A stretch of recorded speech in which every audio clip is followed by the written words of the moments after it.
Hello there, and welcome to another playthrough of Commands and Colors Ancients.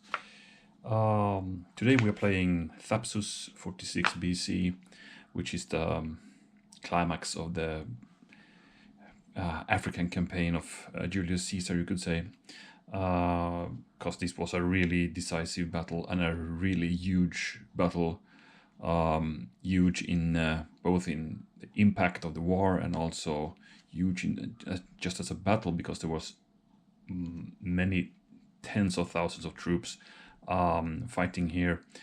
Different sources, I think, says different things, but like here in the historical background of this one, Scipio is said to have 40,000 men. Some sources say up to 90,000 men, so but maybe they're always a bit exaggerated. So yeah, but we can conclude anyway that this is it's a huge battle with tens of thousands of troops taking part.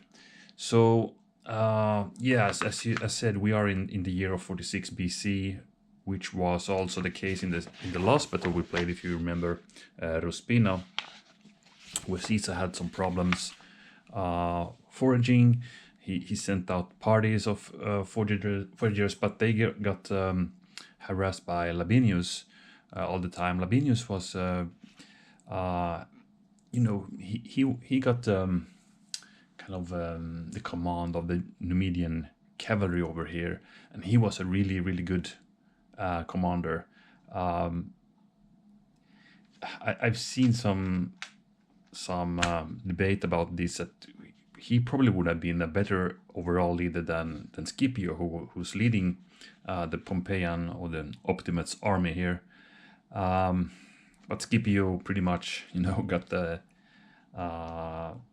commission because of his name. Pretty much, he's descending from these famous Scipios from the Punic Wars, or the Second Punic War. Scipio Africanus and those. So he's really got a family reputation. So that's why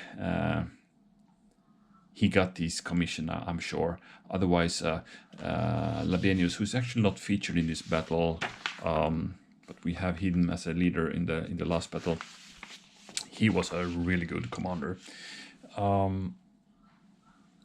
And I think he also was Caesar's subordinate in the Gallic Wars back in the days. Anyway, it's 46 BC, and after the Ruspina battle, Caesar had to be a bit more cautious. He couldn't send these small parties out because they were decimated by Labienus' cavalry harassments and charges and ambushes that he was setting up all the time. So, but still, supply was an issue for Caesar camping around Ruspina. So he had to go out pretty much with his whole army, more or less, to forage. So he was, wandering around the countryside, getting from town to town, to village, and just to gather supplies for his army there. All the time shadowed by the Pompeian army, and especially Labienus, who's harassing Caesar wherever he could, and successful as well. There was quite a few skirmishes happening, and the problem for Caesar was that his cavalry he needed to counter with cavalry, right? So against the Numidian light cavalry, and they got decimated all the time. So it was a grinding campaign by Labienus as well. So the Caesar had a problem with that, because he started to become short of cavalry, really. And by the way, he did at some point assign some men from each legion to be trained as kind of a light infantry style, carrying no baggage, and were using as a counter force against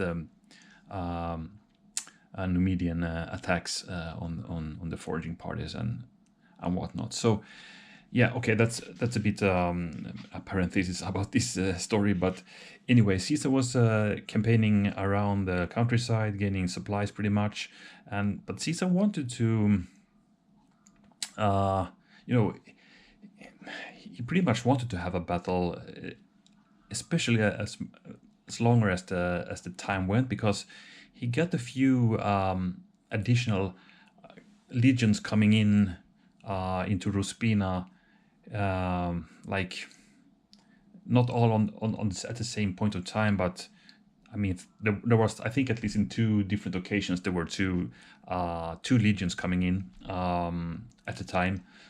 So his forces gathered in strength and was pretty much eventually the same strength more or less as the Pompeian one. So he wanted to force a battle, but he didn't succeed in getting Scipio to battle. Scipio knew, I mean, Caesar's quality, and he knew also the quality of his troops. There's a lot of veterans troops in the Caesar's ranks, especially in opposing to the Scipio side. He didn't have that many veterans, and he also had, I think there were two or three legions that were Nubian, gathered from King Juba, who fought in the kind of Roman legionary style. But I'm not sure about the quality of those legions really. Anyway, it was a bit frustrating for Caesar that Scipio didn't commit to a pitched battle that Caesar wanted. So this was only, dragging on. He tried with many different ways, trying to, lay siege and occupy some villages, hoping that Scipio would be provoked and attack, but that didn't happen. Skirmishes did happen. Labienus did his work with the cavalry, frustrating Caesar all the time. So in the end, as it said here, Caesar came up with a plan. He went to a coastal town that was Pompeian held, named Thapsus. He put it under siege, and there was a prominent man in charge in Thapsus, whose name I now forgot, but that's not of that much of an importance here. But first of all, he was there, and also Thapsus were quite an important and maybe the biggest city in the vicinity, or town in the vicinity here. So it was an important city, and if Caesar would have taken that with siege and storm without Scipio doing anything about it, that would not look good, and Scipio already had problems with allegiance to him. Some of the men from his ranks were actually running over to Caesar's side now and then. Also the villages and towns around the coast there were asking Caesar for help, so they were not that much Pompeian friendly. So Scipio had a problem with that, and now if Thapsus would be Caesarian controlled, that would be a catastrophe, and the only effect about that would be that many more would jump over to the Caesarian side, and Scipio couldn't take that. So probably Caesar knew of that as well, of course. So that's why he decided to lay siege upon that city or town eventually. He built, the circumvallation lines and all that.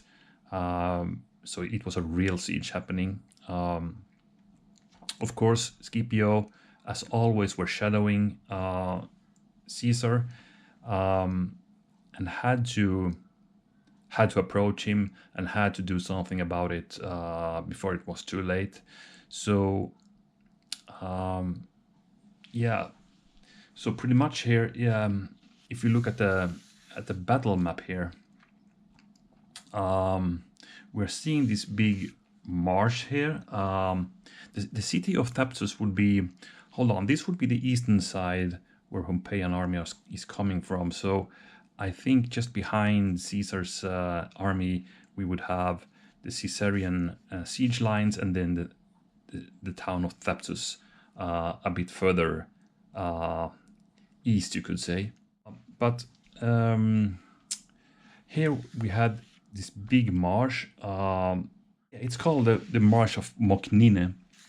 It's not mentioned here, but it was a big one, and Caesar probably took that in account as well when he laid out his plan, because he knew there were only 2 approaches towards Thapsus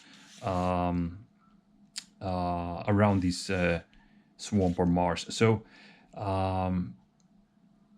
he put some, there was a southern approach as well, so he put some guys there to defend, because he didn't know really from what end Scipio would do the attack or approach.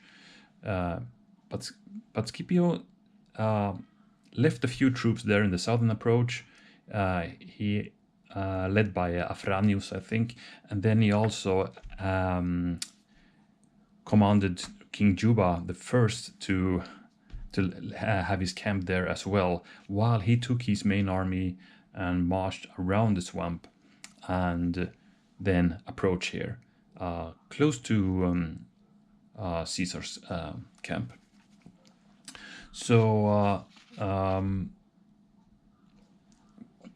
Scipio started to build his camp over here, and was fielding his army in front of it, kind of to conceal the works that were happening and how much troops he had there, you know. So but Caesar knew what was happening here. He of course got word of what happening on the southern approach. He knew that King Juba with his cavalry, his Numidian cavalry, were there. So he got a golden opportunity to do the battle now, because Scipio's guys had marched a long way. They were kind of tired.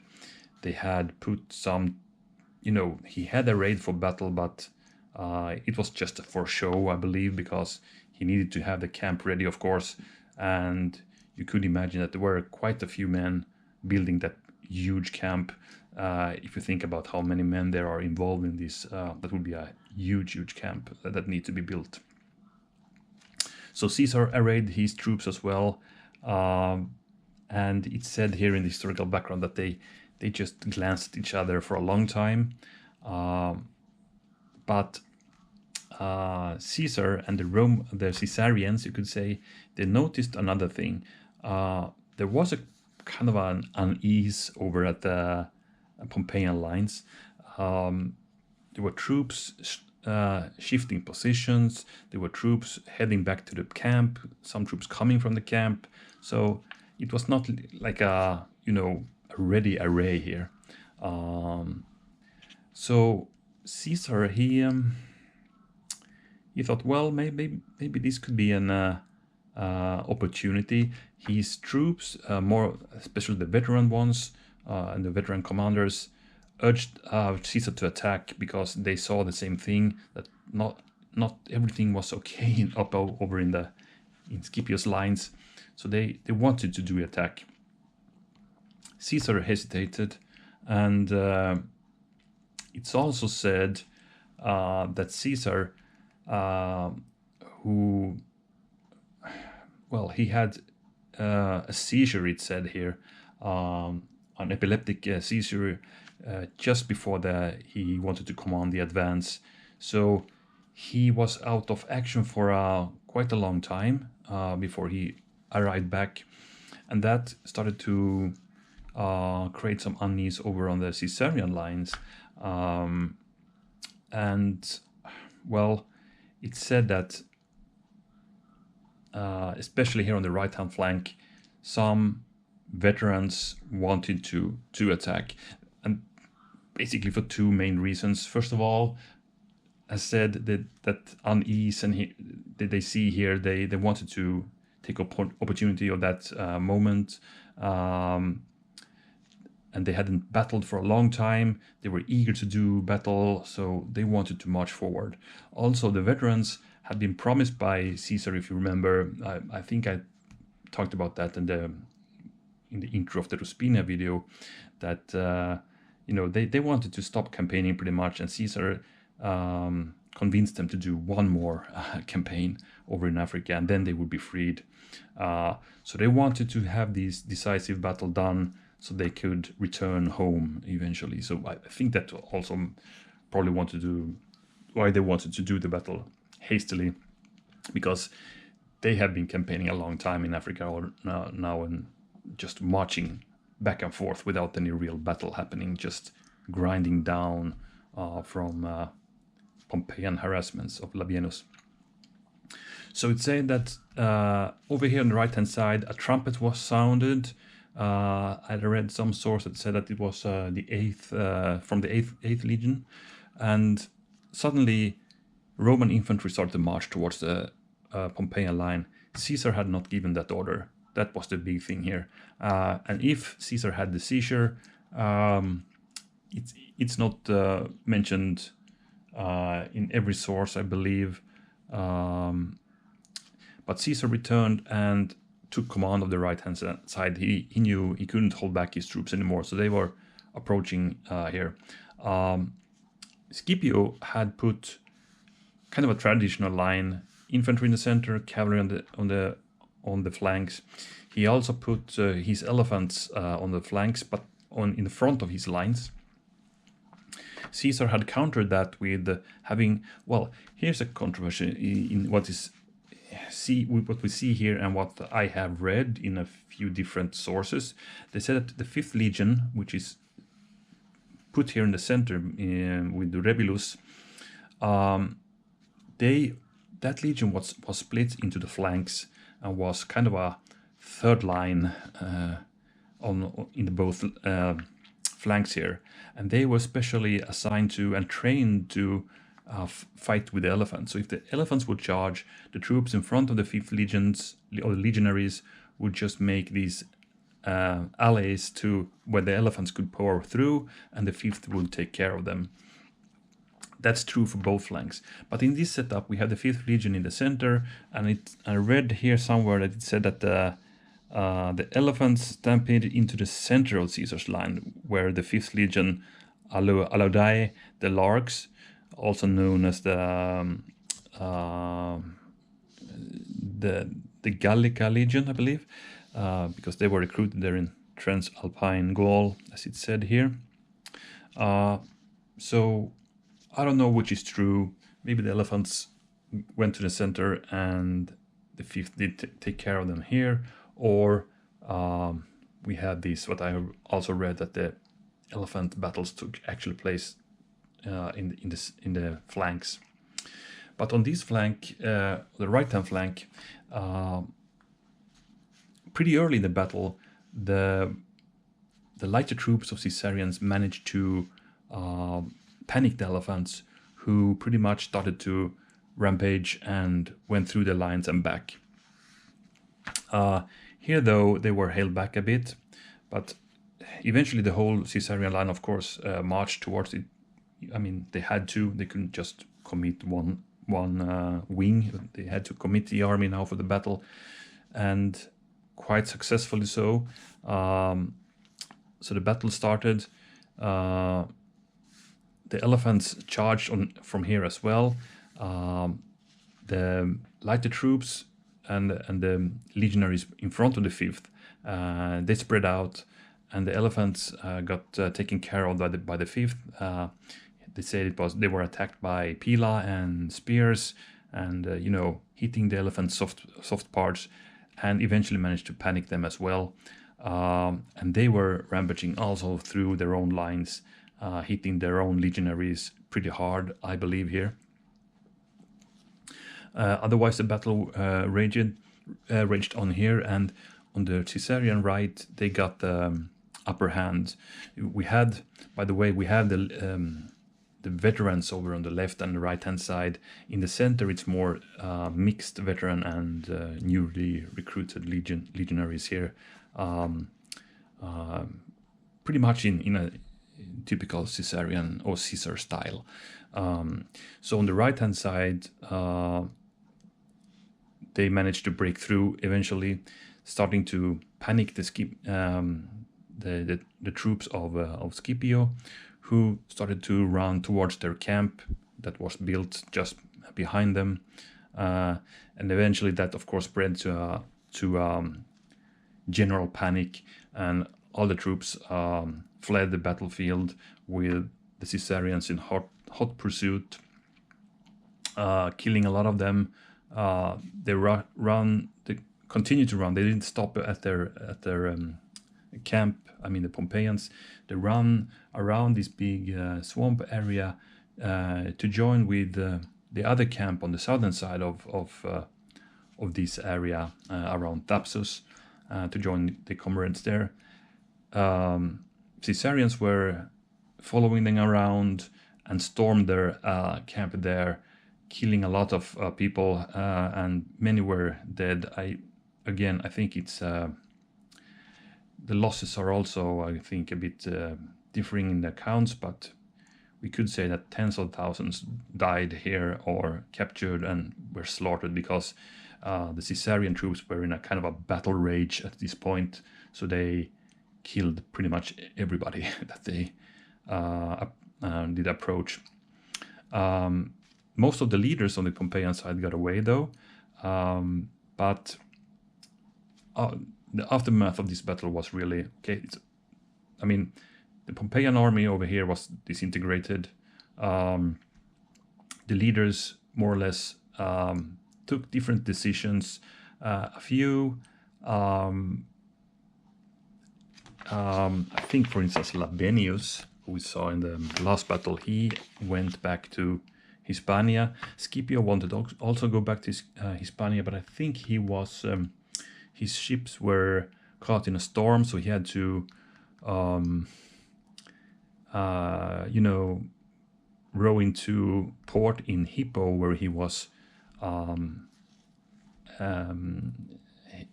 attacked there by another guy allied to Caesar, and he took his life. King Juba and Petreius fled, but eventually they were going back to Numidia, but they were also, the enemies were homing in on them, and they saw that it was a lost cause. So they actually kind of committed suicide by doing a duel where Juba killed Petreius. I think it was Juba and Petreius, at least Juba, but not 100% sure about the opponent, but I think it was Petreius. So they have a duel, Juba killing Petreius, and then Juba let a slave kill him. So that was that. So a lot of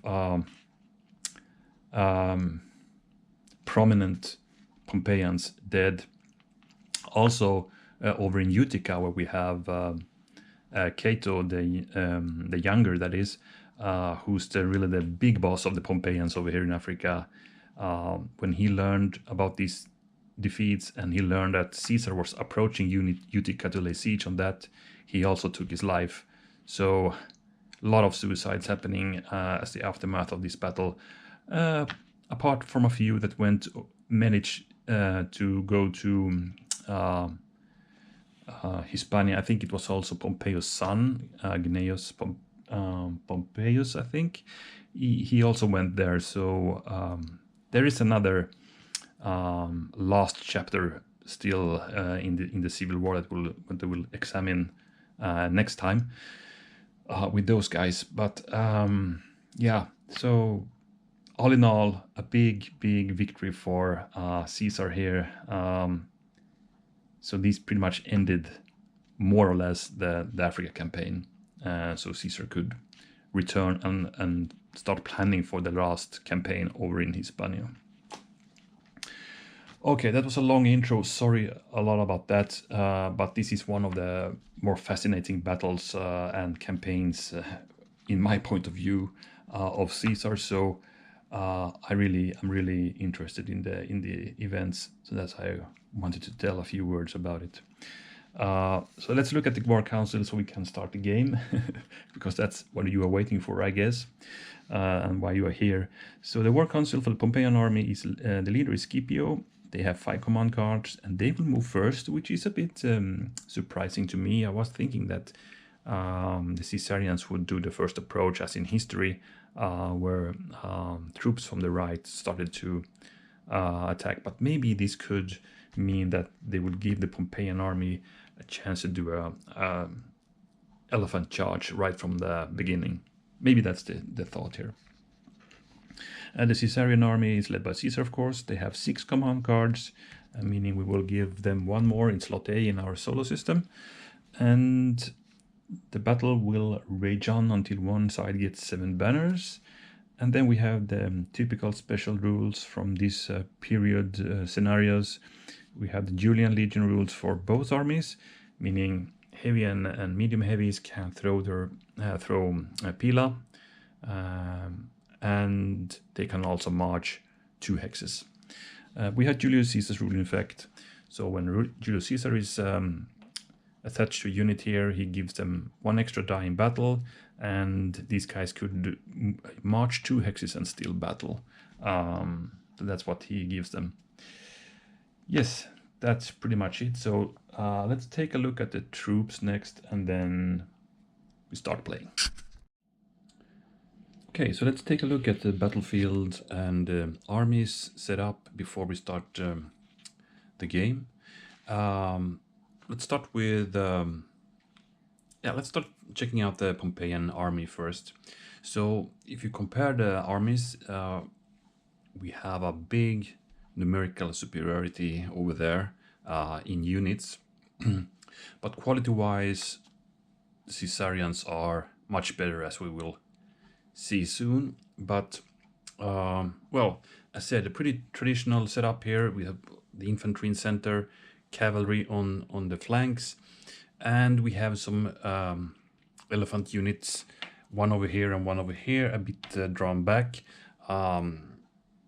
From the texts I have been reading about this battle, it said the elephants were actually placed in front of the lines, but maybe, I don't know why it's kind of in the second line here, the second elephant unit, but I'm not sure. This might be also, you know, the starting point in the battle. Maybe they have been pushed back a bit or something by these skirmishers or something. I'm not sure, or if there's any other reason for this. So if we can actually compare the armies while talking about them a bit.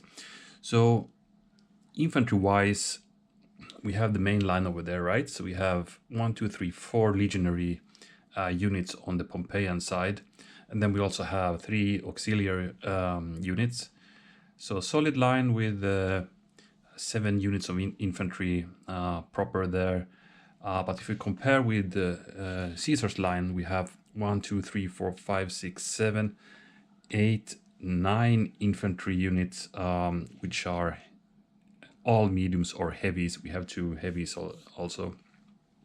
I'm not sure. I think we have the 10th Legion here, so might be those guys. Caesar tended to like to be with those guys, so maybe the heavies are 10th Legion. But yeah, it's just you know, crushing overpower here with heavy units. Then if we talk cavalry, then it's the Pompeians who have total superiority. We have 2 on the Caesarian side. They are though medium heavy, so good quality. But over here we have 1, 2, 3, 4, 5, 6 units of cavalry, 2 of those being medium heavy. And if we also include the elephants, because they are technically mounted units, then we have 8 to 2 in cavalry. So it's 4 to 1 in kind of odds, right? In mounted units in Pompeian's favor. Then we have a bunch of skirmishers. I think that's pretty even. A lot of light infantry here we don't see in Caesar's side though, but 3 light infantry and then 2 bow units. And here we have 2 slingers, 2 bows, and that's it. Can also mention that Caesar has 2 legions back towards Thapsus, holding the the trenches or the siege lines there against the town, because there are some troops, Pompeian troops in the town, that did in the end of the battle sally out when Pompeian line starts to crumble. They sallied out from the city trying to help and trying to create some problems for Caesar, but they were easily stopped by the two legions encircling the town. So we don't have every Caesarian unit here. That's worth to mention, I guess. But the same goes for Pompeians. It's not a complete army here. They have some on the southern approach as well, with Afranius. Okay, so maybe that's enough. We can also just mention the leaders. We have Petreius coming over there. Here's King Juba, the Numidian. Interestingly, he's with the only heavy infantry unit that these guys have. So there are some good quality. Maybe that's a Numidian. Sorry, I tend to say Nubian when I mean Numidian. A Numidian, legionary style unit, but it's heavy, so it needs to be, in that case, very veteran and highly trained unit. It's interesting. And then we have Scipio himself over here on the left flank of the Pompeians. Here on Caesarian sides we have Domitius, Rebilus, and Caesar, of course, himself. So that's it. So I think by that we can just start playing. And speaking of tactics, I tend to like to, I'm gonna push it back a bit so we're getting a bit nearer here. I tend to like at least start the game historically, so I would like to advance with the Caesarian right hand flank, and I would like to do some not cavalry but elephant charges from that side. But let's see if that's possible to achieve, depending on the cards, of course. And as said, the Pompeians move first, so maybe we can get a nice elephant charge.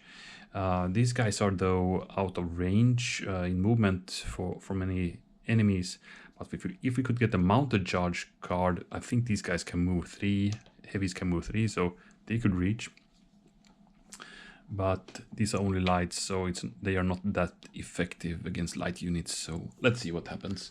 Let's see what cards the Pompeian has in slot A and B, and that is a mounted charge. This is crazy, just when I talked about it. So we have a mounted charge, 1 additional die, and heavy units may move 3. I'm very tempted to play that card. Then we have in slot B, Dark in the Sky. Not bad either. We have 2 units already in range, but it would be nice to have the light infantry also. So I'm probably gonna hold on that for a while, and this is also tempting. But that would also be nice to get maybe elephants a bit more further, so they can then hit a legionary unit here. But we don't know what cards we can play yet, so let's check that first. So that would be the C or lowest order count. Let's see what we have in slot C then. Counterattack, so that's out of the question. So, you know what? We have to play this more or less. Mounted charge. So that would be, hold on, 5 units, because 5 is the normal kind of card count in Scipio's hand. If you play a normal game, I need to adjust a bit here, sorry. Something like that. It's a bit tight here.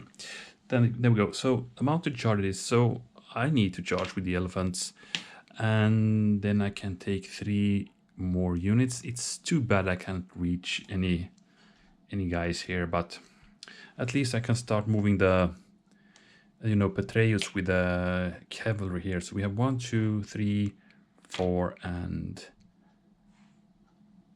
5, I guess. So let's charge anyway. The elephants charge in here. We have a juicy target here. I'm gonna charge those guys. And let's see now. 1, 2, 3. I'm gonna bring up my 1, 2, 3. 1, 2, 3. It's tight here because of these. I could move over these terrain, of course, but it's a bit difficult. And you need to check. There are a lot of rules around these marsh hexes, and one of the rules is that if you enter it, you need to roll 1 die, and if you roll your symbol, you lose 1 block. Also, it's a lot of movement restrictions. I mean, you need to stop when you enter, and when you exit, you can only move to the adjacent hex. So yeah, it's a bit cumbersome. It would be great to shift the whole line a bit in that direction. But that's the movement. Then let's do the attacks. And if I'm not wrong, elephants, CC dice. 3 dice against elephants, camels, warriors, and heavy chariots. 1 die against leaders, otherwise same as opposing unit uses. That's the problem. We only get 2 dice. Okay, we got the 3rd because of the mounted charge. Maybe that's good. And swords are, I think, what's called exploding dice. You re-roll them. All sword.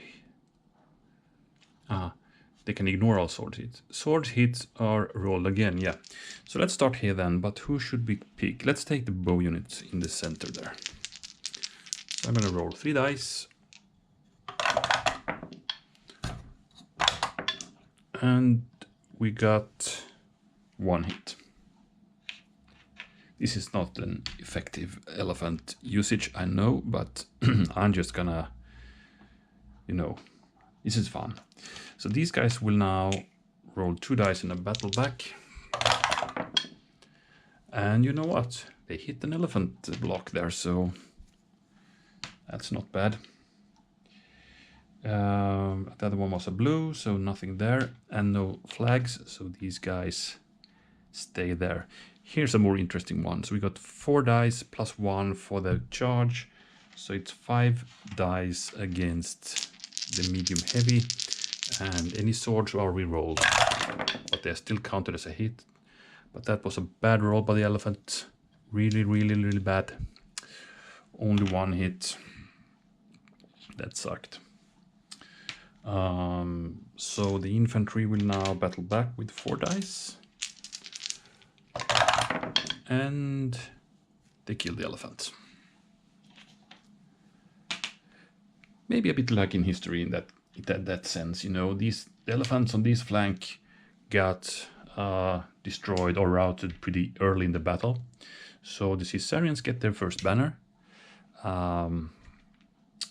And the other elephant unit is also in a bad shape.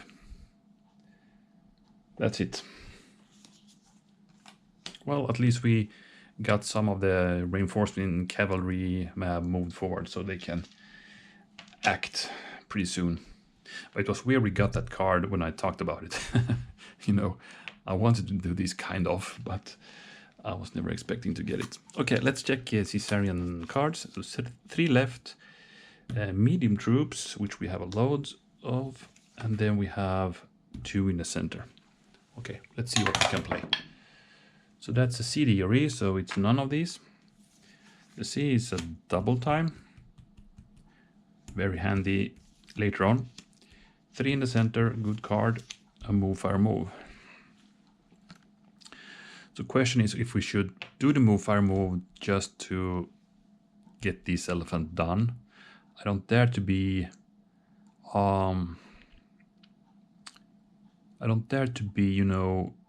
adjacent to it, because there's some rampage rule.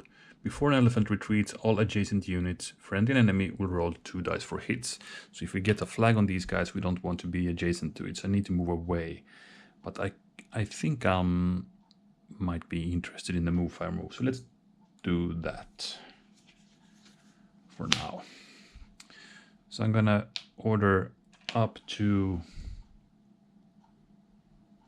equal to command, which is 6 for Caesar. Okay, 1, 2, 3, 4, and that's all the lights I got. Yes. So these guys will move towards the flank. These guys will move for the center. Let's mark them with 2 blocks down just to know we have moved them. These guys are already in range, so they will fire from where they stand. Yes. So let's see if we can get that elephant. 1 die from here. And we got it. Caesarians are rolling great right now. So we get a second banner already. And both elephant units are done. So this guy then, with 1 die, will try to hit that bow unit. That's a flag, but it's supported. These guys are done. We have these one. Let's try that bow unit with 2 dice. There's 1 hit. And we have 1 still to do. These guys attacking that unsupported light infantry there. And there's another hit. Great rolls by these. I mean, the elephant charge rolls. Not only the elephant charge, what is a bit crazy just to do it like that. Also, I must say I rolled pretty bad. Just 1 hit on each. Okay, this was maybe expected, but here we should have gotten loads more of hits. All right. That was... okay, we could actually move again. So maybe we should do that to open up a bit for the heavier guys. So I'm gonna move away to...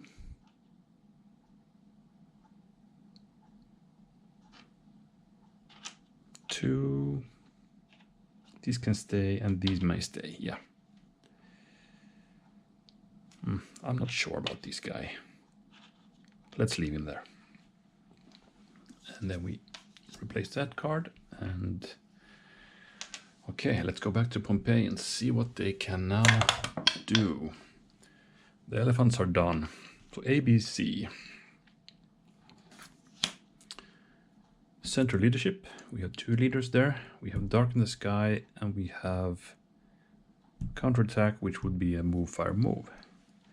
Which is kind of cool because then we could put ourselves in range and then next turn we could do the Dark in the Sky if possible.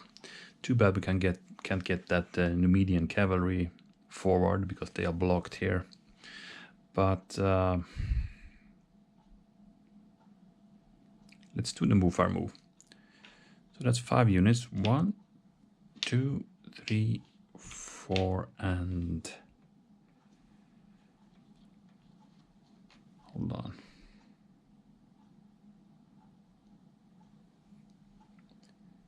I think I'm gonna... Yeah, let's take that and that. I'm gonna bring forward 1 more cavalry. 1, 2, 3, 4, 5. Okay.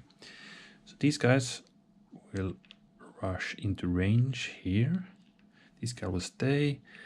These guys rush here. And these guys will rush here. And the Numidian cavalry go here.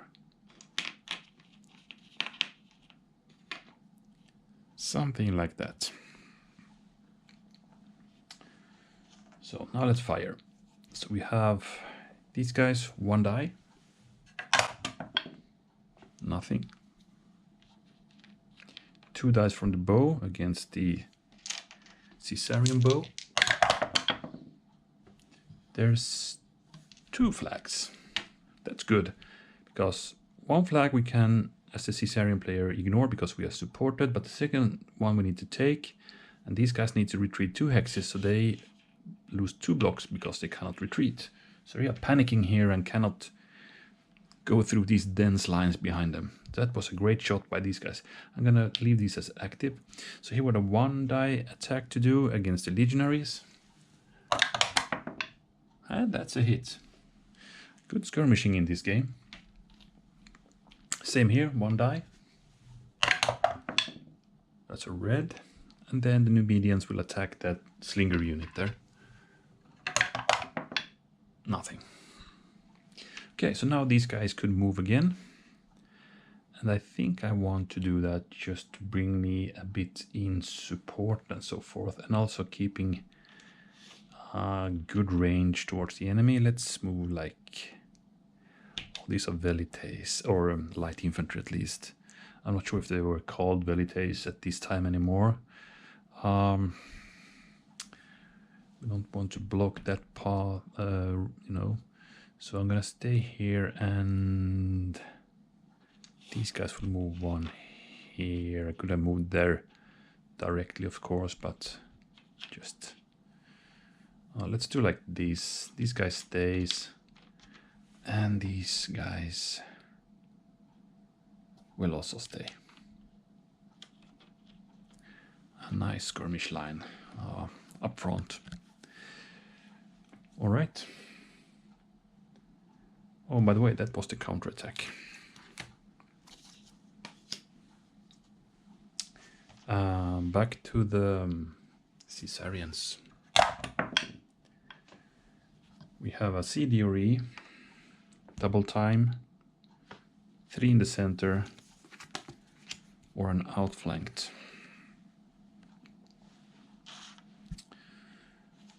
Double time, not yet. So 3 in the center or the outflanked.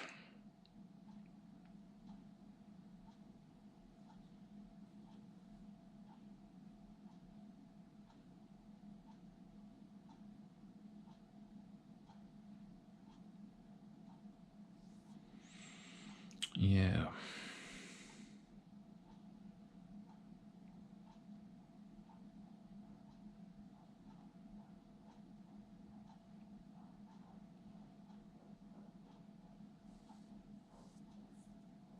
Okay, let's play the outflanked. I'm gonna order Caesar, and I'm gonna order one of the cavalry units. Could even take the more guy in the back. And over here, I will start moving forward my infantry. So these guys will just move 1, 2, and 2. Since they move 2, they cannot throw their pila, but I'm now starting to get ready to attack the enemy. Here I will, Caesar can move 2 and attack, and these guys can move 2 or 3 actually. So here's what I'm gonna do. So this is kind of what happened in history, and the Caesarian rather right flank started to advance first ahead of the rest of the line.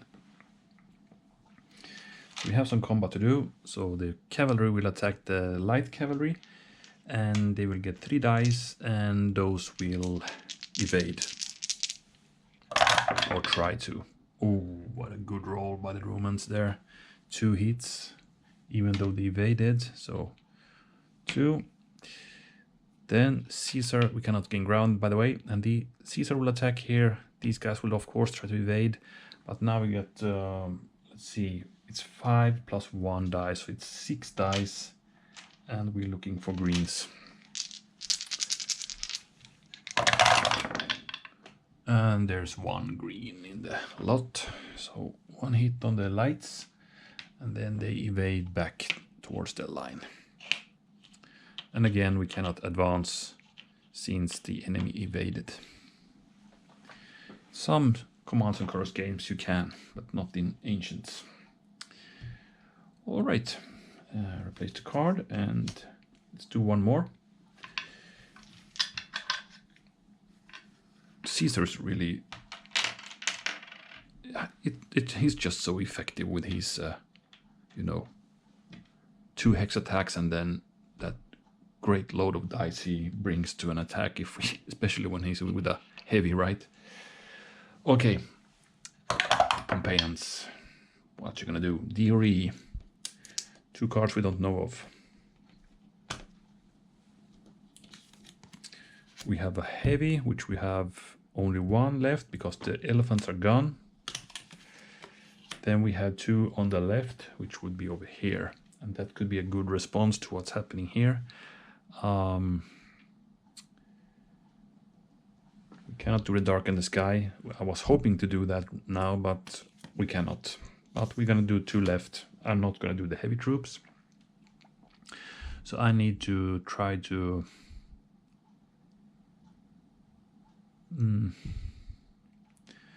we're gonna fire some bows, and we're gonna do a rush forward with the lights as well. These guys though, I see now that they are, you know, next time Caesar attacks, they cannot evade. So I need to go here. So that's only 1 die then. So, but I need to give them the chance to evade when Caesar attacks next time, which he probably will do. So let's start from here. 1 die against Caesar's heavies. That's a blue. And 1 die from here to the same. And can you believe it? They did hit the 10th Legion or whatever this is. So we now need to check the fate of Julius Caesar. Did he catch a javelin? No.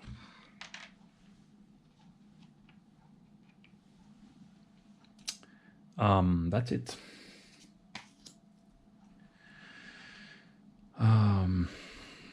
Of course, it's very dangerous just to rush forward with Caesar himself. With these guys, he would need some support. Let's see if we can get that. D or E. 3 in the center or light troops.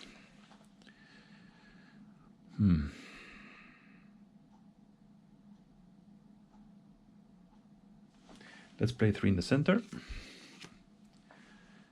So what I'm going to do now is to give Caesar that support I talked about.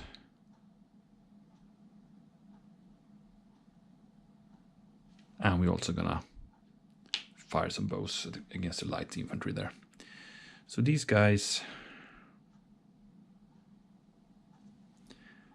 I'll move here. These heavy legionary units will go there. These guys will just stay and fire with 2 dice against the lights, which I hope to get to retreat from there. 2 dice. 2 blues, nothing. Okay. That's the end. Let's replace this, and I think I'm happy with this session. The intro got rather long. I'm very sorry about that, but I got carried away a bit there, and well, I mean, still, there's so much more to talk about this battle, and even more about the campaigning done before this, because there was so much happening that would be nice to talk about in a way, but it's kind of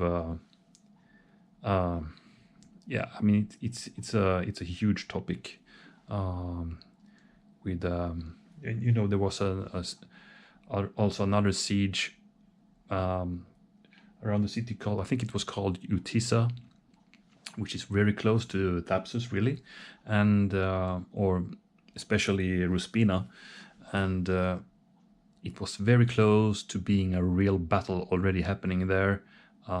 Caesar advanced against that city, digging trenches on his left and right, just to, you know, negate the Pompeian cavalry from attacking the flanks of the Caesar's army. So he arrayed for battle, and waiting for the Pompeians to respond, but they didn't really. It was just Labienus again who did some skirmishes there with his cavalry and all that. I think it was Utisa, or it was some other events there. But anyway, what I wanted really to say is that there's so much happening before this battle as well. So yeah, so again, sorry about that long intro, but yeah, it's specced with events and happenings before the battle. Anyway, thank you guys for watching, and we'll see what happens here. I mean, the battle lines are really close. We know the Caesarians have a double time. That's a great card for them. And the Pompeians have a Dark in the Sky, which is a great card for them to use. So let's see who gets to use their ace first. But next session we will see some heavy fighting, at least on the right-hand flank of the Caesarians for sure, because Caesar is closing in together with his companions here. So yeah. Yeah, thanks again, and see you in part 2. Bye for now.